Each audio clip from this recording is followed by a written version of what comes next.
Mr. President, close down Guantanamo Bay. Mr. President, scale down and back the drone strikes. Mr. President, help the Syrian refugees. Support the rights of the Palestinian people to live in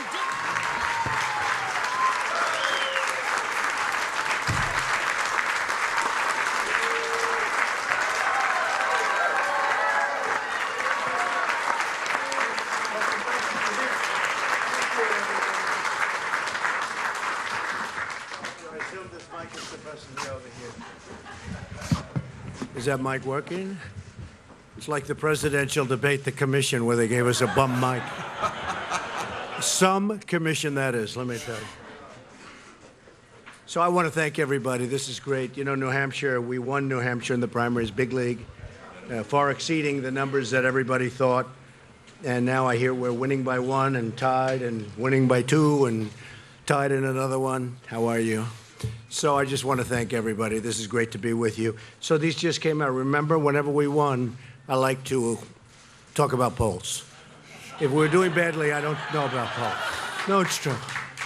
When we do badly, I don't know about polls, right? But when we're doing well, I know about polls. I used to drive, Chris Christie's here, our friend. Where's Chris? Right over here. Tell me to go. And he was a tough competitor, and he said, "You used to drive me crazy when you talk about those polls. Why did you talk about the polls?" I said, "Because I was number 1. But if I was number 2 or something, we wouldn't be talking." But first of all, thank you, everyone. And New Hampshire was where we had our first victory. You remember that, right? And then we went on to lots of other places, And we had tremendous support from so many of our friends. And tremendous compliments, Tom Brady and Coach Belichick and so many people we just have great relationships with, and great relationships up here. So these just came out, just literally came out. Rasmussen, that's national poll. Trump, 43. Clinton, 41. All right.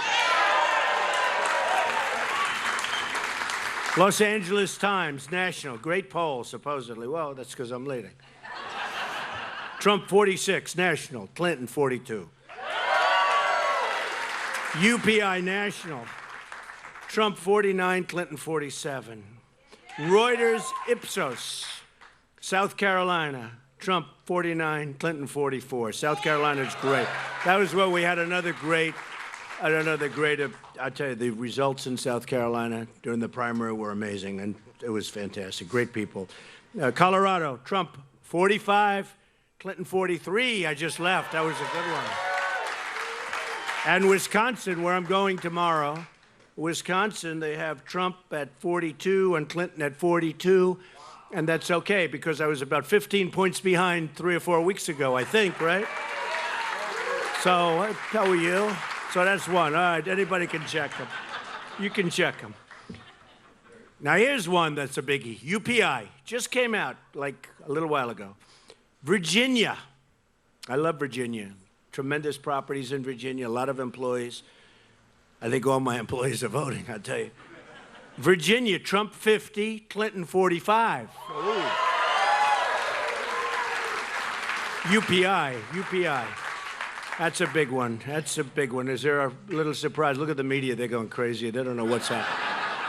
They don't know. They can't believe this. They're not happy, I want to tell you. This is not the way it's supposed to be happening. The American people.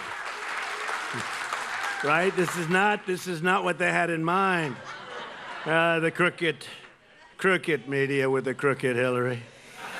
New Hampshire, 48-48. What's wrong? What's going on here? New Hampshire, 48-48. I don't like that. That doesn't sound like my friends from. We're going to win New Hampshire. We're going to win New Hampshire. We're going to win New Hampshire. These all just came out a little while ago. Arizona, 52. Clinton, 42. Wow, up by 10. Here's a good one. North Carolina, UPI, North Carolina. Trump 50, Clinton 46. Whoa, look at this one. The state of Pennsylvania, where I went to school, went to college. Pennsylvania, Trump 50, Clinton 46. And here's another good one. Great state. I love the people of Georgia. Trump 52, Clinton 43. Wow. Here, send them back to the press so they can examine them. So I just want to thank you very much. It's really amazing, and I want to thank Chris for being here, and all of my friends, so many. Steve, I see over here, and all of the friends that I have. It's been incredible, and you know, I wanted to be here because we have lots of energy, and we love the people, and we love the people in particular. Because it was my first state, it meant so much for me, and I used to come up. Thank you. I feel the same way. But I used to come up, and we used to have meetings with people, and they kept talking about heroin, heroin, heroin. I tell this story all over New Hampshire because it's so different than these beautiful little valleys and the trees and the lakes and the beautiful roads that we just rode over. And you talk about heroin, and it doesn't work. It just sort of doesn't seem right. But it's a tremendous problem here, and it's a tremendous problem all over the country. And we're going to close up that border. We're going to build a wall. You know, we got the ICE endorsement just yesterday. ICE. Great people. And we got the Border Patrol endorsement, and the Border Patrol agents endorsed us, 16,500. And Sheriff Joe endorsed us. Sheriff Joe, tough. Sheriff Joe is tough and good. But getting the ICE yesterday was a tremendous thing for us. So I just wanted to make a quick remark, and then we'll start with Howie. And I know it's very hot in here, and we want to keep this small. And by the way, they were saying, this is practice for Sunday. This isn't practice. This has nothing to do with Sunday. We're just here because we just wanted to be here. And, you know, Hillary, frankly, they talk about debate prep. That's not debate prep. She's resting. She's resting. And I want to be with the American people. I want to be with the people from New Hampshire, and she wants to rest. Debate prep. Tonight we'll discuss many issues of great importance to New Hampshire. And few states in America have been hurt worse by the trade policies of my opponent. And you know that. NAFTA has been a disaster, signed by her husband. And you've lost nearly 1 in 3 jobs. Think of that. I mean, think of it. 1 in 3 jobs. Since NAFTA and China made deals, we made deals with China, World Trade Organization. What a disaster that was. Supported by Hillary Clinton. But the NAFTA deal signed by her husband, although he did a great thing 2 days ago when he was willing to say how bad Obamacare was. That was pretty good. That was pretty good. The open border policies, and I just wrote this out, but I feel it's so important, the open border policies of Hillary Clinton, including catch and release, another terrible practice, have allowed a massive influx of drugs into New Hampshire and, frankly, into states all over our country, almost every state. And it's really fueled the tremendous heroin and drug crisis that we have. We're going to close up those borders, folks, believe me, and I promise that to you.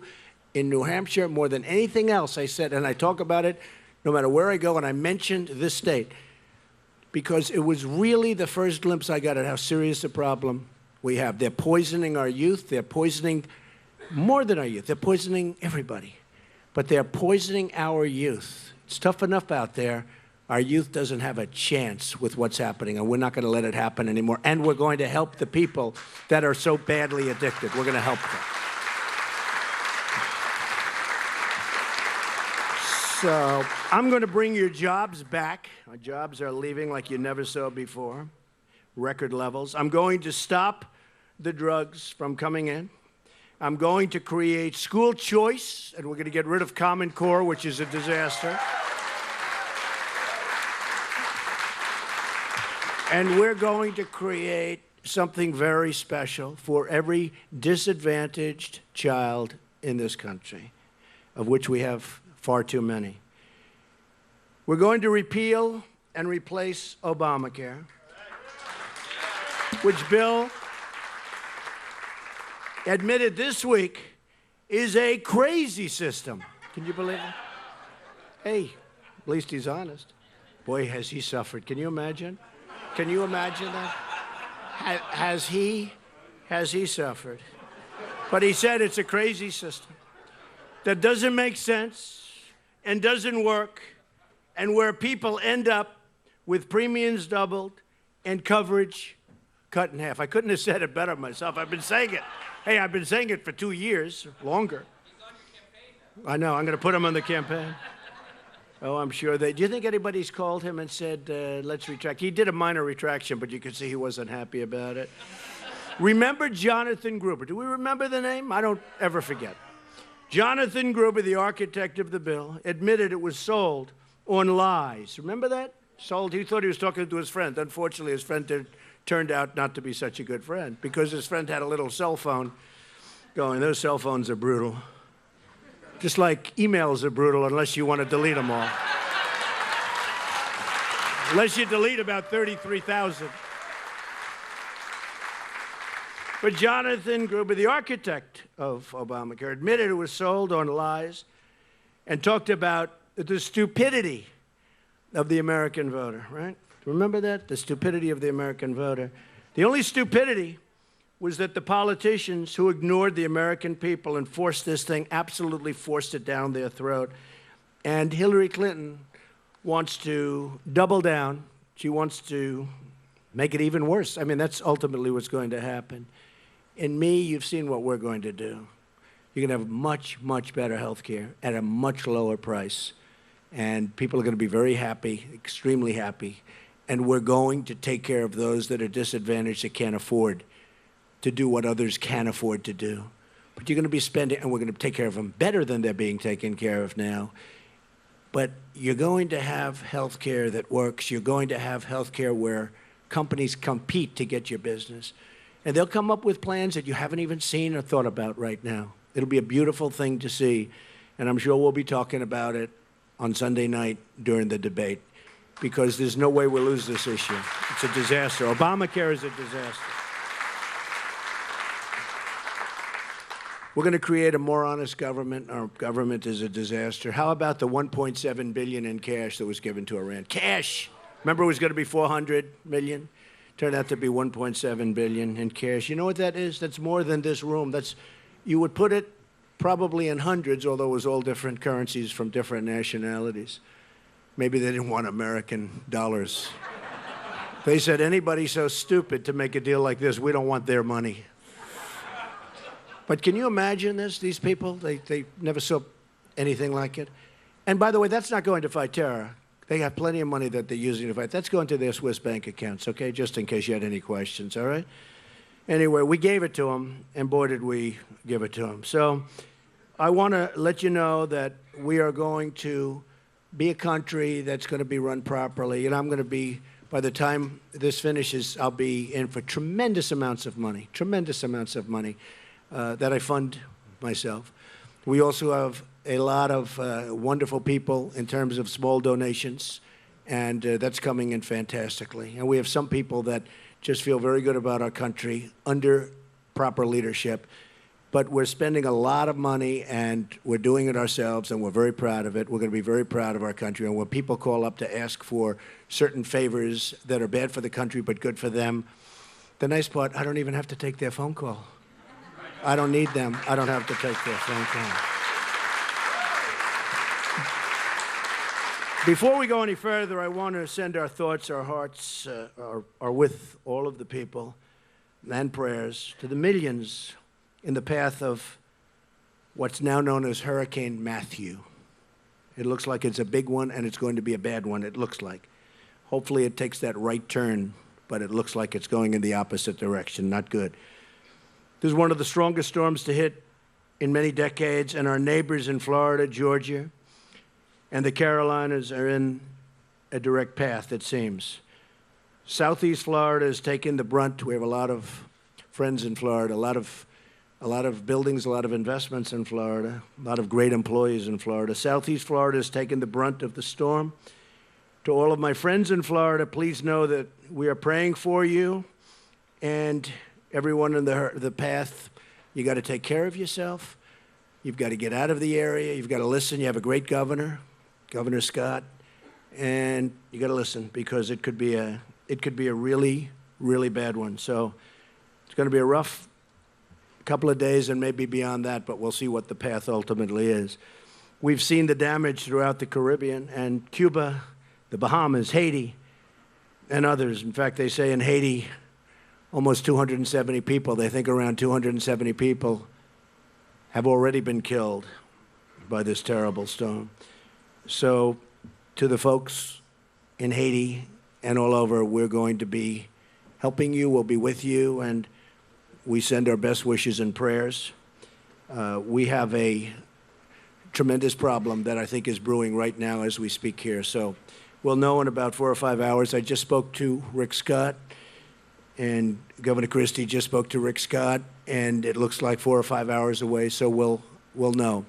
But whatever happens, we're with everybody, because it looks like it's going to be a very bad one, maybe the worst in a long period of time. Okay, with that, Howie Carr has been amazing. He's been very, I don't know if he's allowed to support, but he sounds like he supports me a lot. I'm not sure that he's allowed to. I'm not sure he's allowed to, but I think probably. But he's certainly been amazing, and he's a very talented guy, and he's a terrific guy with a terrific family. So when we came up and a lot of people wanted us to do this, we said, let's get Howie. So Howie, let's go. You have some questions. I do, and I have a clock down on the floor there that says 2 minutes. Okay. Now, do you want me to call you when it goes over 2 minutes? Like I'll tell you what, I'll make a deal. If I'm doing well, don't call me. If I'm answering the question poorly, please call me immediately. In fact, you could go. Okay. You could go in 30 seconds. You could do it. All right. All right. All right. All right. Okay. Go ahead. Okay. The first question. Some of these are, I have the names, and if I have the name, I'll just ask the person to stand up. This is Matthew in Bedford, New Hampshire. Matthew, is he? Where's Matthew? Matthew here? Hi, Matthew. Hi, Matthew. Okay, Matthew says, after the first debate, the media and even some within the party suggested that you should have gone after Hillary more. Did you hold back, and do you plan on criticizing her more this weekend? Yeah, I did hold back. I thought it was just inappropriate to say what I was really thinking I would say, and I held back. I think for good reason. I think for good reason. I'd much rather have it be on policy, and I didn't like getting into the gutter, and so I did hold back. I also, I mean, honestly, this was, the commission, the so-called commission on presidential debates. Give me a break. Did you see where they came from? One of them comes from the Hillary camp, the head person. How's your microphone working? This microphone is wonderful. But I had a problem with the mic. We had a guy inside the room oscillating my mic. It wasn't that the mic didn't work. And it's interesting. I went there a little bit before, and I said, boy, the mic is so great. Unfortunately, when I went to talk, they turned the mic up and down. And you saw it. Everybody in the room saw it. So we had a real problem. And the head of the debate said, you're right, it was a serious problem. Told this to Mayor Giuliani. It was a serious problem after the debate, an hour and a half. He said, and now that the debate's over, I'm going backstage to find out what was wrong. I said, oh, great, that helped. But I felt that, I really felt that I wanted to keep it on as high a level as possible. Let's see what happens. Let's see what happens. I think we're all better off if we can do that, because it is about issues, it is about policies. So. You kept it at 1:20. Good. What do you see as the biggest foreign policy failures of the last 15 years? Oh, wow. Do we have about, 24 hours to talk about this? Look, we've had failures at every level. We've had failures. I think the Iran deal is one of the worst deals I've ever seen. Okay?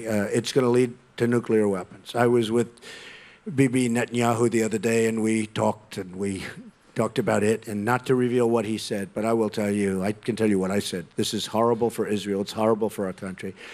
It's a horrible deal because over a period of time, over a short period of time, it leads to, within 10 years, and it's going to be sooner than that, they're going to end up with nuclear weapons, and they have like a path.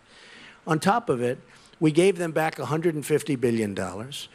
We obviously paid ransom for our hostages. Obviously, Obama says this had nothing to do. Well, why did they delay it until all this money came in? But most importantly, it's just a bad deal. And I'm all for deals because I happen to think that nuclear is just about the biggest problem that we have in the world today. I think it's one of, Obama thinks it's global warming. I think it's nuclear in the hands of the wrong players. This is devastating. There's never going to be a winner with nuclear, believe me. And so I think deals are fine, but they have to be good deals. The deal made by Secretary Kerry, he never left the table. He just agreed. He'd want something, they'd say no, and he'd agree. So sad. But there's one example of a just horrible, horrible thing. We should have never gone into Iraq. But of equal importance, or almost equal importance, is the way we got out. Obama took us out with Hillary Clinton, created this incredible vacuum. ISIS was formed. A lot of different problems happened. And totally destabilized. You know, the surge, whether you were in favor of going in or not, the surge really did work.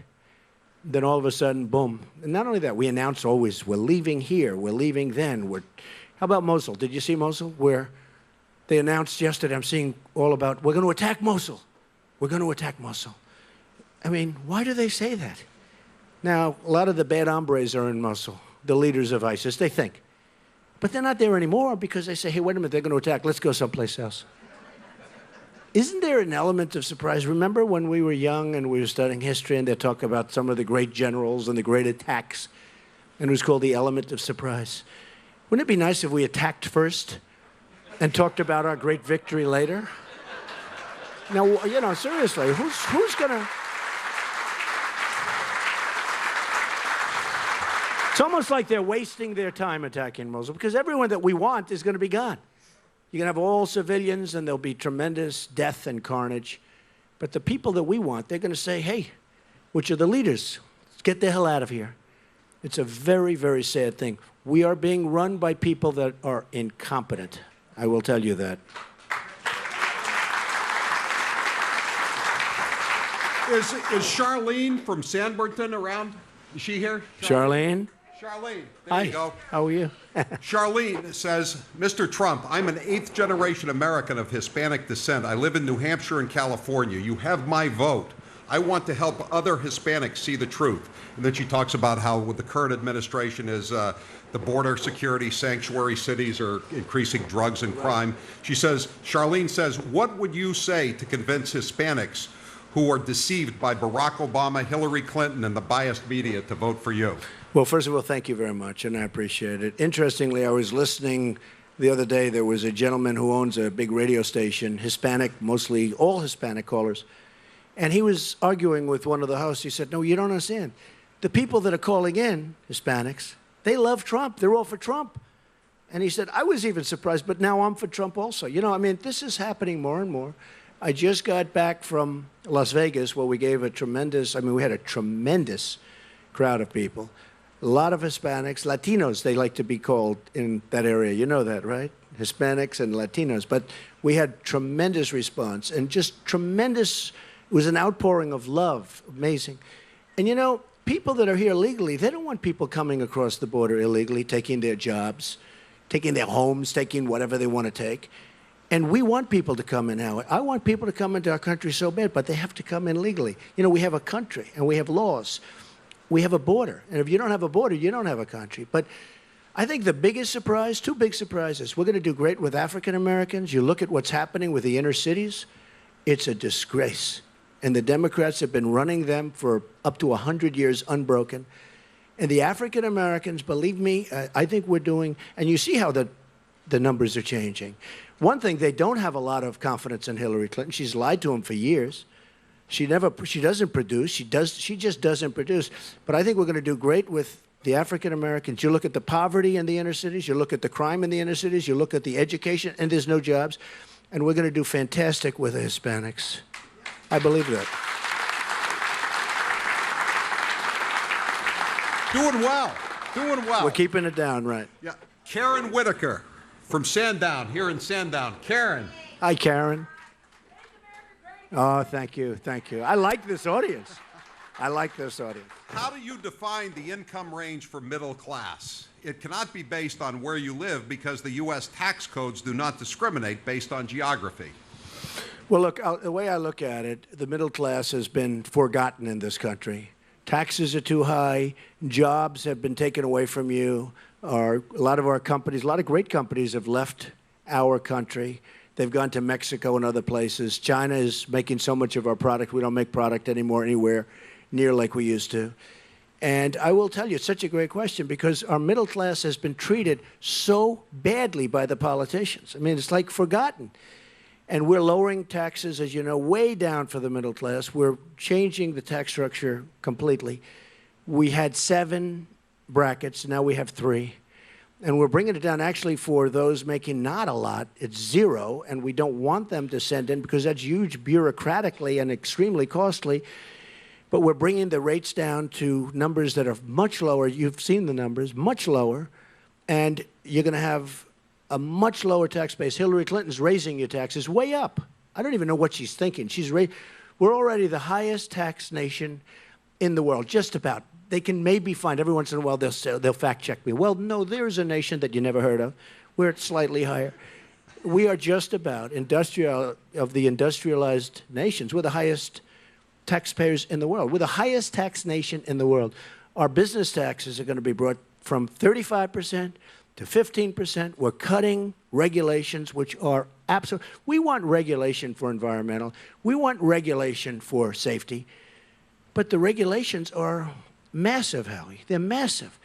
And we're cutting the regulations at a tremendous clip. And I would say 70% of the regulations can go. It's just stopping businesses from growing. And I think you're going to see a tremendous change in this country. We're going to see jobs come back. We're going to see companies come back into our country. And right now, they're just leaving. It's a one-way street out. We have a one-way street right out of the country. And they're going largely to Mexico and other places. But Mexico is the 8th wonder of the world. I tell this story a lot. I have a friend who builds plants. And he builds these massive plants. And he says, Donald, you have to see what's going on in Mexico. I said, how about our country? He goes, not so much. We're going to switch that around a little bit. And we'll get along great with Mexico, by the way. But we've got to switch that around. It's been a one-way highway out of the United States. Is CAFA C in Londonderry here? CAFA C.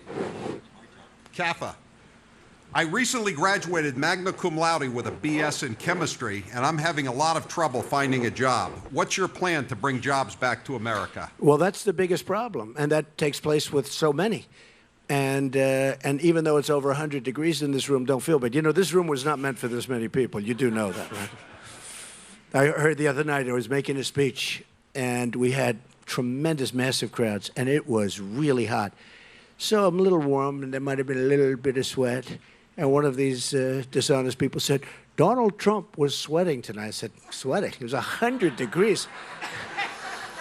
And guess what? We're all sweating tonight also, right? That's okay. That's good. That's healthy. The biggest problem you have is people go to college. I mean, that's great getting out Magna. That's fantastic. That means real smart. But people go to college, they work, they borrow money, they're up to here. They're up to their neck in debt. And then they get out and they can't get a job. I mean, it's such a massive problem. They can't get a job because our really good jobs are gone, and they've gone to other countries. And so many other countries are making our product. I want to see the day when you could get those great marks in that incredible profession, which you love probably, or you wouldn't have been so high up in the class, right, at the top. But I want to see the day when we can have those jobs back in this country at the highest level. I want to see the day when Apple will make their iPhones in this country instead of making them in China and Vietnam and all over the place, okay? And believe me, if I'm president, that's going to happen. And I use Apple as an example. But in all fairness, Apple makes all its products all over the place. They're not making them here, mostly in China. Now Vietnam, which is becoming very strong for this.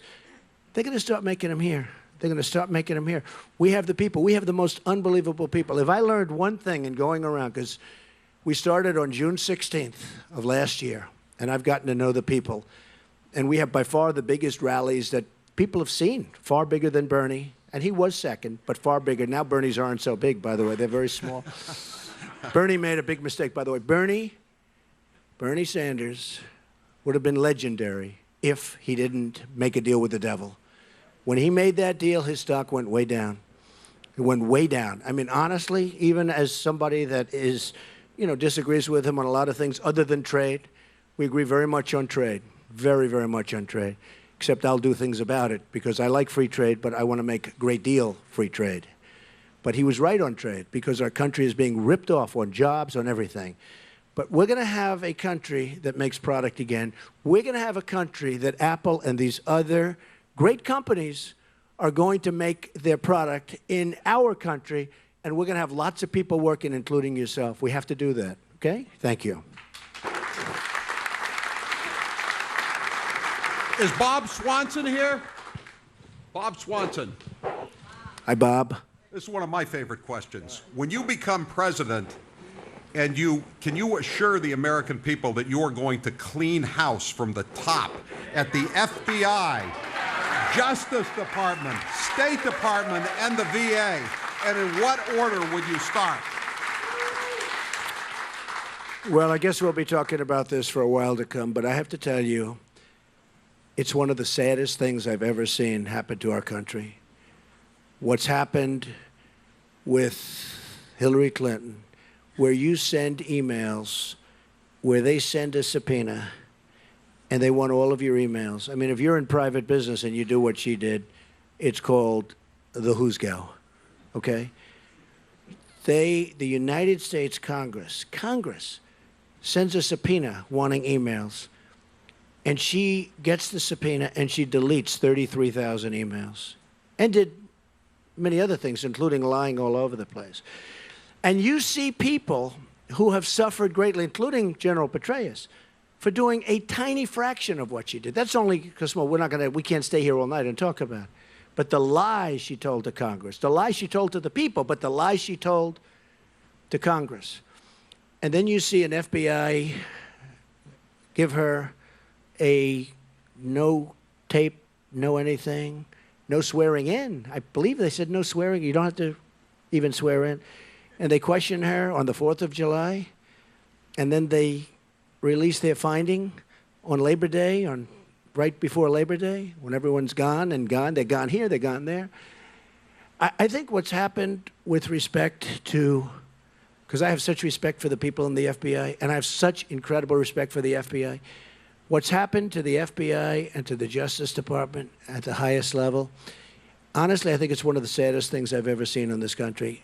Whether we like it or don't like it, to look at what's happened and to look at the way that's been handled. And, you know, every time I speak, this is mentioned, the subject, the people are going crazy. The people of this country are very, very angry. Very, very angry. And I would think, I don't know this, but I would think that some of these great FBI agents and the people that work within the FBI, I would imagine they are just furious at what's happened to the reputation of the FBI. So, I mean, I think it's an amazing question. Honestly, it's like we're a third world country. It's one of the saddest things that I've ever seen happen in this country, and it happened to Justice, and that's probably, I guess, the way you feel also, right? Yeah, it's very sad. Let me ask you a quick follow-up. What would you do with Comey? I just am very disappointed. I mean, you know, when he read the charges, and he's going 1, 2, 3, 4, and I'm saying, wow, they're going to do the right thing. And then he goes, essentially, however, it was amazing. It was amazing to go after point, and that was only a few of them. So it's very disappointing. It's very disappointing. Sharon Osbourne from Auburn. Sharon? Sharon, for the conservative holdouts, Mr. Trump, who are not on the Trump bandwagon yet, what can you say to convince them that your support for traditional conservative issues of free markets, the Bill of Rights, and the rest of the Constitution mean they should endorse you? Well, you know, we don't have too many, Howie. I'll be honest with you. You know, the press likes to report. You have some of these long-term people that have done such a bad job. You look at the problem our country's in. I would never use these people, and they know that. So then they announce in a group that they're going over to Hillary, right? You understand. And they announce in a group. But, you know, we have tremendous support, including a couple of your very distinguished folks from New Hampshire who were against me, who are now for me. And you're allowed to announce the names. But we have tremendous support in New Hampshire. One of them was very tough and very smart. Go ahead. John Sununu? That's true. I'd watch him and I'd say, boy, his son is 4 points up tonight. Oh, that's good. Well, that's good because I thought it was terrific. I met him the other day, and father and son. And I think I think they're great people. But he was tough. I'll tell you what, he was really hunting for Trump.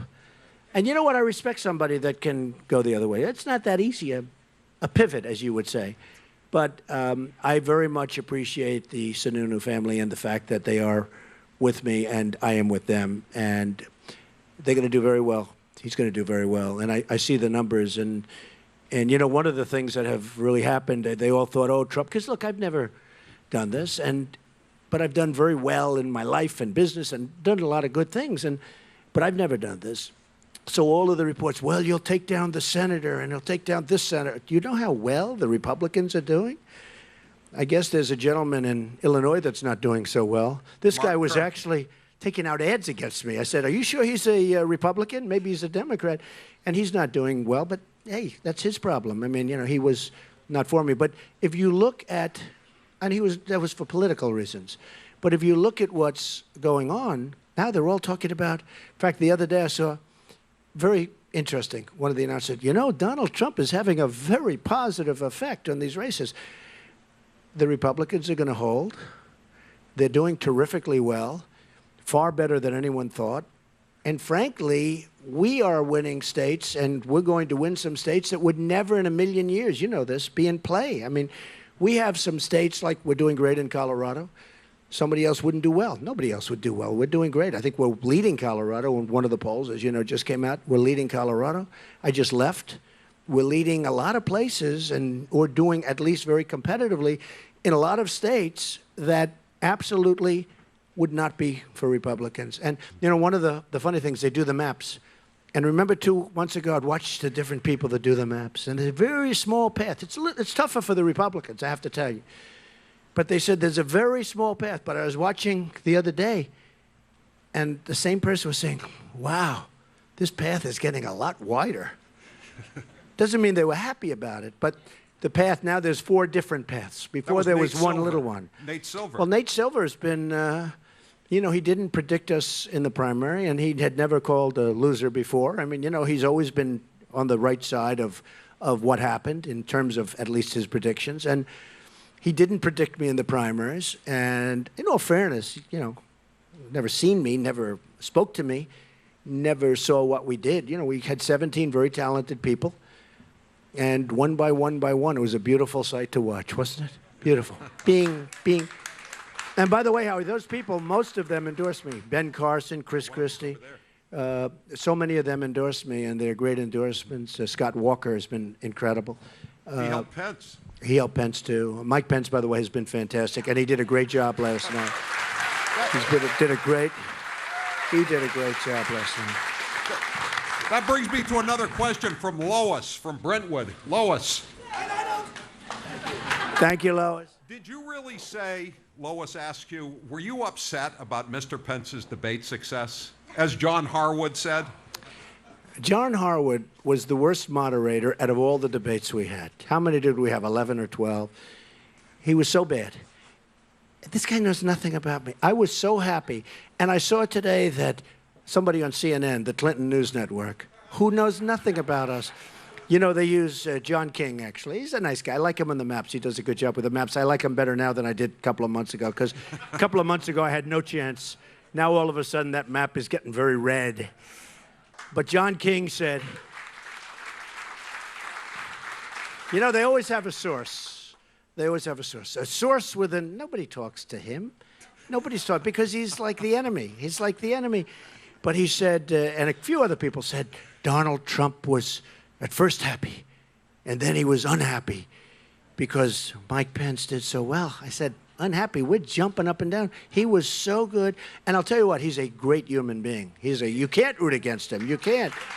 But I was telling Chris, I said, can you imagine these people are saying that I would have loved to have, you know, seen them not do well because that makes me look better. These people, that's why a guy like John King has stayed in the same position for like, how long has he been at CNN? I used to say, I think someday he'll be an anchor. Guess what? He's still doing the maps. But no, I was so happy. And I mean, I can give you my word on this. I was so happy that Mike did well. and I was rooting them on, and we were talking all during the day, and I was giving us some ideas, and we were running things by each other. And it's so disconcerting when you hear, even tonight, they said, Donald Trump is going to New Hampshire to practice for Sunday. This has nothing to do with Sunday. And it's like they make you into like a child. And this has, I love the people of New Hampshire. This was set up a little while ago. They were going to cancel it. And I said, why are you going to cancel it? Well, you wanted debate prep. I said, forget debate prep. I mean, give me a break. Do you really think that Hillary Clinton is debate prepping for 3 or 4 days? Hillary Clinton is resting, okay? She's resting. She wants to build up her energy for Sunday night. And you know what? That's fine. But the narrative is so foolish. I'm here for one reason. I love the people of New Hampshire. I said I was going to be here, and I'm here. Very simple.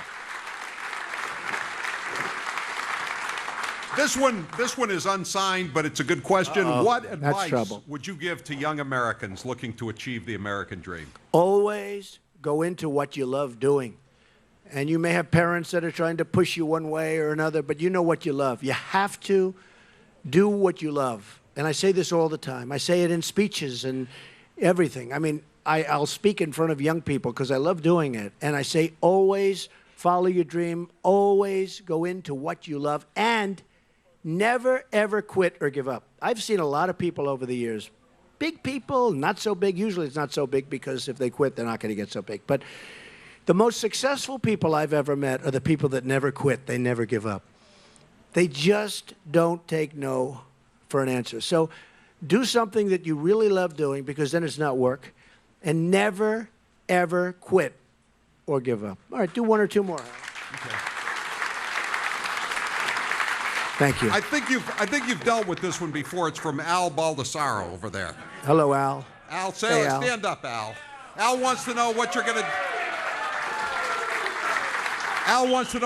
do about the VA. How are you going to make it possible? Well, the veterans, as Al can tell you, and as a lot of the veterans in this room, because I recognize some of you, and I've become very close to the vets, and a lot of it started with New Hampshire, to be honest, and Iowa. But I really got close to the vets, and I'll tell you what, in many cases, they're living in hell. What's going on with the Veterans Administration, between the corruption, the long, long waits, 22 suicides a day. I thought that was a typo. When I heard 22 suicides a day, I said, that's impossible. 22 suicides a day. Much of it caused by the fact that they can't get to see doctors. Howie, they wait in line for 5 and 6 days, and at the end of the 6th day, the doctor says, sorry, I'm going on vacation. And actually, the Veterans Administration, and the vets tell me this, they have some really great doctors. But getting to see them is sometimes almost impossible. We are going to solve, finally, the problem of the Veterans Administration. We have illegal immigrants that in many cases are treated better than our great veterans. And you know that, and everybody knows that. They're being treated better than our veterans. And that's not going to happen. One of the things we're going to do is the lines are impossible. Getting to see a doctor is, in many cases, just days and days. When that circumstance happens, we're going to let our veterans go across the street, around the corner, 2 miles away, and see a doctor, private, or a hospital, public or private, where they're looking for work, where they have wonderful people and they're looking for work, take care of their problem, and we will pay the bill. And that's going to be the cheapest thing we can do. It's going to be the cheapest thing we can do. And Al can tell you, and a lot of the vets that I recognize in the room, they can tell you everybody's in love with the plan. And we're going to keep the VA, but we're going to keep the Veterans Administration. We're going to keep the hospitals. We're going to keep the buildings, because I think that's important. We have to take care of our vets. These are people that we wouldn't be here if it weren't for the vets. But when they're waiting in line and they know there's no end in sight, and honestly, they're dying. They need a simple procedure. They need a prescription. They need something very easy, and they end up dying. And it's a very sad thing. So they're going to be able to go across the street to a public-private hospital, to a doctor, and we're going to take care of our vets. For the first time, we're really going to take care of our vets, okay? Hey, is Pete from Nashua here? Pete from Nashua. Pete from Nashua says Hillary Clinton wants to give Social Security and Medicare to illegal immigrants through citizenship. Won't this bankrupt the programs? Well, let me tell you, you've heard that, and most people didn't even believe it, but that's true. And, you know, she's open border. She wants people to just flow through. Look, when the Border Patrol agents, 16,500, and when ICE, when they come out, and they've never endorsed a presidential candidate before, but these are great people that want to do their jobs. You know, it's much harder for them to do their jobs than to just stand back. Right now, it's stand back, let them in. It's much, and catch and release, which is a disaster. But when they want to do their jobs, and it's much more difficult, and they come out and endorse Trump, who's going to have them do their jobs? And we're going to build a wall, and we're going to stop things from coming in. Look, we're going to stop. And this was the pledge I made to New Hampshire, more than any other place, because this is where I really couldn't believe it. But I said, if I win, and if I become president, first get the nomination, that happened, become president, I promise the people of New Hampshire that we are going to stop this crap from coming into your state. 100%. 100%. And it can be done, and it can be done even before the wall goes up. The wall is a necessary adjunct. You know, I asked the patrol, I asked really the ICE folks that endorsed me, and I asked the Border Patrol folks that endorsed me. I said, how important is the wall? And, you know, I'm so committed to the wall, I was pretty sure they were going to say this, but I wasn't 100%. They said, Mr. Trump, it is absolutely necessary for us to do our proper job, which made me, you know, gave me a little additional security as far as the wall is concerned.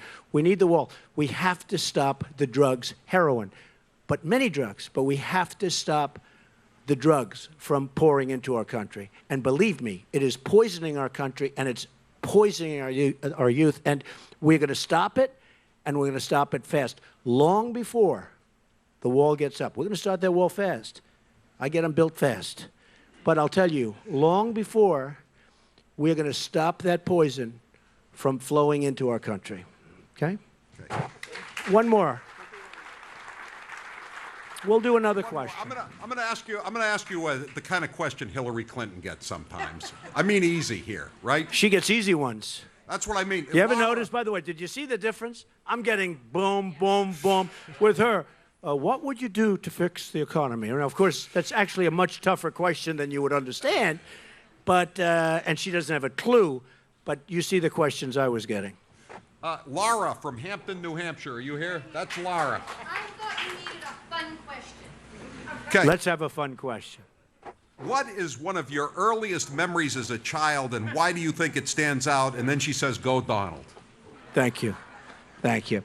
I think just the relationship I had with my parents. You know, my father built houses in Brooklyn and Queens and apartments, and he was a very good negotiator. I'd sit at his knee, and it wasn't that he taught me. He didn't really say, son, you have to learn.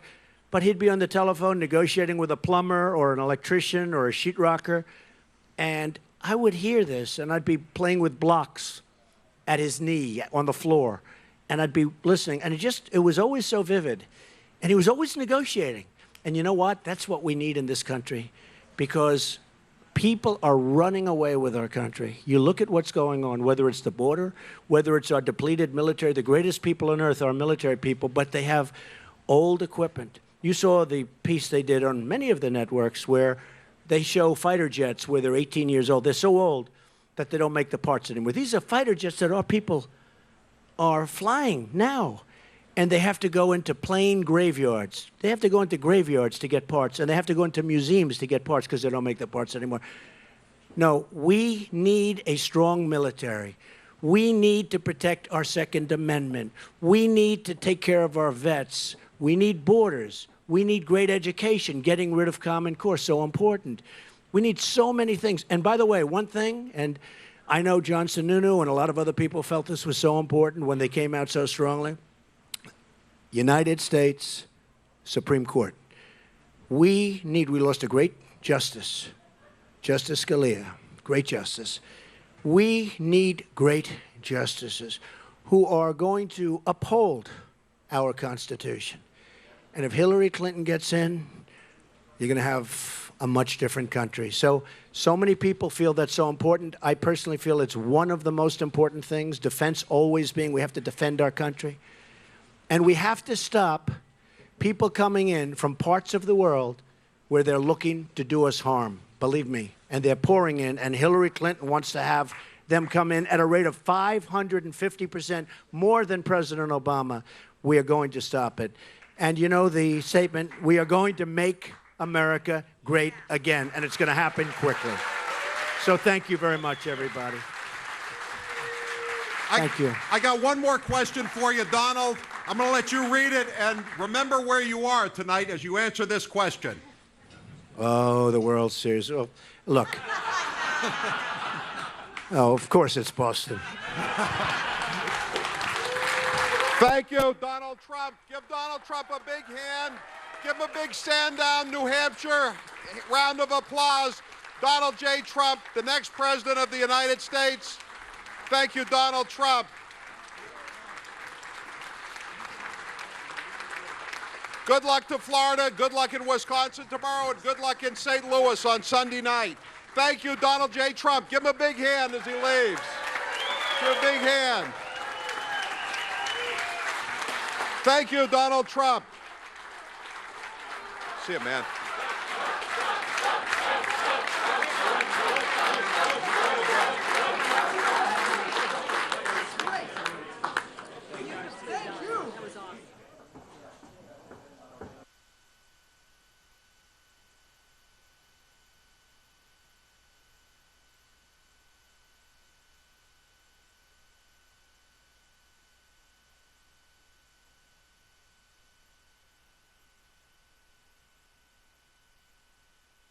Is the full camera still rolling or not? It's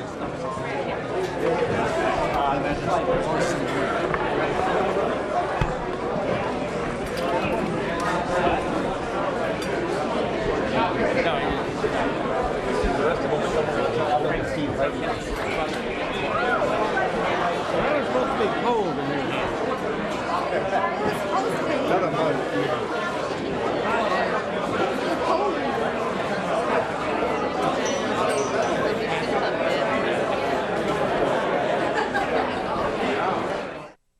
Donald Trump to campaign with House Speaker Paul Ryan this Saturday in Wisconsin.